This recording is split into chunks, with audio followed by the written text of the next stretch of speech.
যে হারিয়ে গেছে তাকে খুঁজে পাওয়া যায়, যে স্বেচ্ছায় নিখোঁজ তাকে খুঁজে পাওয়া গেলেও বুঝে পাওয়া যায় না। ভালোবাসার চেয়ে ভালো রাখার দায়িত্বটা অনেকটা করেন আর অনেক জরুরি। পরিবার কতটা ধনী বা কতটা গরিব সেটা বড় কথা নয়, তুমি কতটা সুখী, জীবন কতটুকু উপভোগ করছো সেটাই বড় ব্যাপার। যদি মুগ্ধতা নাই আসে তবে কেন মায়া জড়াবে?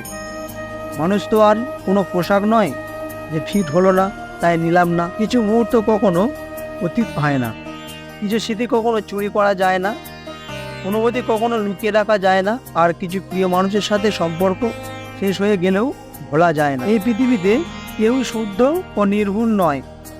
যদি মানুষের দোষ দেখো এড়িয়ে চলো, তবে পৃথিবীতে তুমি একা হয়ে পড়বে।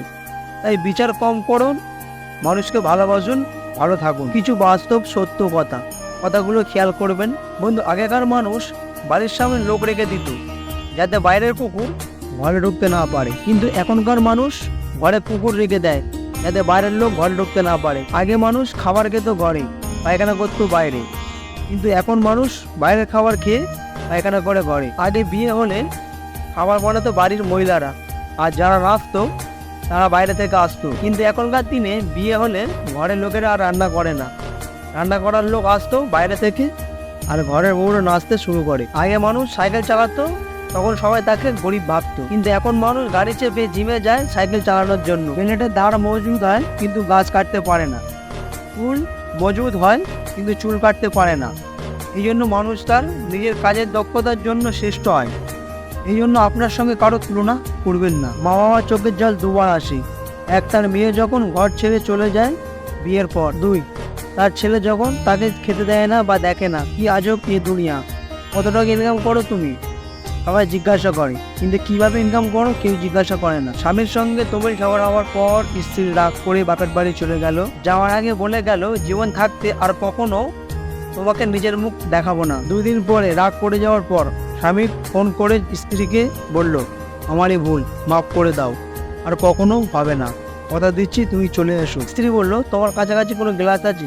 স্বামী বলল, হ্যাঁ আছে। স্ত্রী বলল, গ্লাসটা হাতে নাও। স্বামী, হ্যাঁ হাতে নিলাম গ্লাসটা। স্ত্রী বলল, গ্লাসটা জোর করে মাটিতে আছাড় মারো। স্ত্রীর কথা মতো স্বামী সেই কাজটি করলো।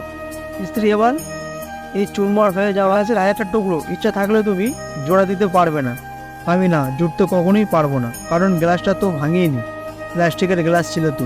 স্ত্রী, অসভ্য ছোট লোক, তোমাকে আর মানুষ করতে পারলাম না, হয়তো অফিস থেকে এখানে এসো, বাড়ি যাবো। কিছু সম্পর্ক এমনই, একজন যেতে চাইলেও অন্যজন যেতে দেয় না, বেঁচে থাকুক ভালোবাসা। যদি স্বামী মেয়ে সবসময় নিজের স্ত্রীকে ছোট করেন আর ভাবেন স্ত্রীকে ছোট করলে আমি বড় হব, তবে জেনে রাখুন আপনার মতন বোকা পুরুষ বা স্বামী পৃথিবীতে আর একটাও নেই। ধন্যবাদ আপনাদেরকে আপনাদের মূল্যবান সময় নষ্ট করে ভিডিওটি দেখার জন্য। যদি ভিডিওটি ভালো লেগে থাকে তাহলে অবশ্যই লাইক শেয়ার সাবস্ক্রাইব করতে ভুলবেন না, কারণ আপনাদের এক লাইক শেয়ার সাবস্ক্রাইব আমাদের পরবর্তী ভিডিও বানাতে উৎসাহিত করে।